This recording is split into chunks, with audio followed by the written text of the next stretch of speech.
ओम शांति। अब समय आ गया है अपने सत्य स्वरूप को पहचान कर अपने अंतर मन में उठी हुई सभी दूषित वृत्तियों को समाप्त करने का।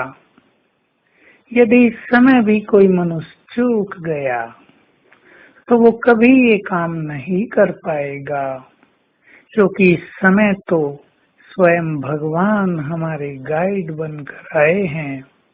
वो हमें कदम कदम पर मार्ग दिखा रहे हैं, हमें शक्तियां भी दे रहे हैं। एक विशेष चीज जो संसार में सभी के अनुभवों में बढ़ती जा रही है और बढ़ती जाएगी कि सभी के अंदर बहुत दूषित वृत्तियां, कामुक वृत्तियां, निगेटिव फीलिंग्स और जन्म जन्म के विकर्मों का इफेक्ट इमर्ज होने लगा है। न चाहते भी अनेक व्यर्थ संकल्प मनुष्य को अपनी चपेट में लेते जा रहे हैं। बहुत सारी बढ़ती हुई बीमारियां और संबंधों में बढ़ते हुए अननेसेसरी टकराव इस बात के द्योतक हैं कि अब सभी के हिसाब किताब चुकतू करने का समय समीप आ पहुंचा है। बाबा ने कभी कहा भी था, एक दिन आएगा तुम सब अनुभव करोगे सबके हिसाब किताब चुकतू करने की गॉडली मिशनरी बहुत तेजी से और सूक्ष्मता से काम करेगी। उस समय पर हम पहुंच गए हैं, इसलिए हमें बहुत अच्छा अभ्यास करना है।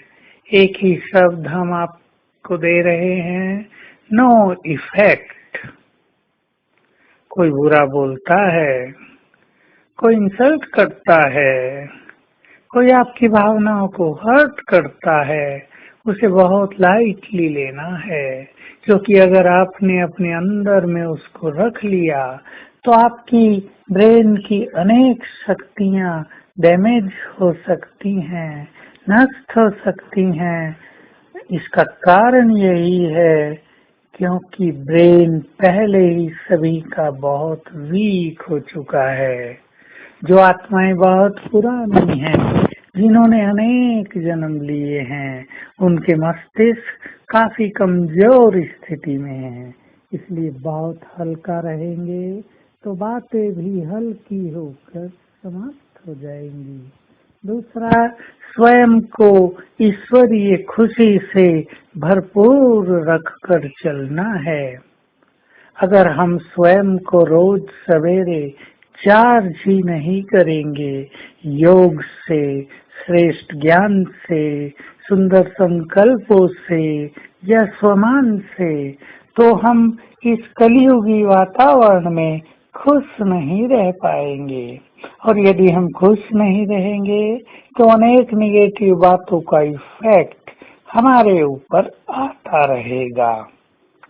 तो हम समय की नाजुकता को पहचान कर स्वयं को खुशी से भरपूर करें। खुशी के कुछ बहुत सारे संकल्प अपने पास नोट रखा करें और बीच बीच में उनकी स्टडी करते रहें। साथ में बहुत हल्का रहना है।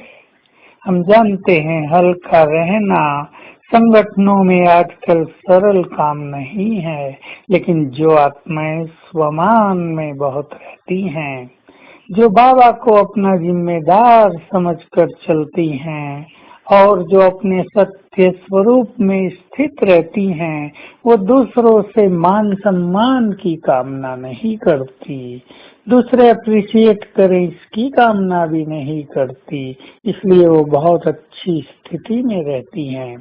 तो हमें फरिश्ता बनना है। ऐसे अभ्यास में हम रहेंगे। मैं चमकती हुई तेजस्वी आत्मा हूँ और मेरा ये देह भी प्रकाश की देह में बदल गया है और मेरे अंग अंग से रंग बिरंगी किरणें फैल रही हैं। मैं फरिश्ता पूर्ण स्वतंत्र हूँ। बंधन मुक्त हूँ, उड़कर कहीं भी जा सकता हूँ और बार बार उड़कर कहीं जाकर प्रकाश देकर आएंगे। आज सारा दिन ये अभ्यास चलेगा। ओम शांति।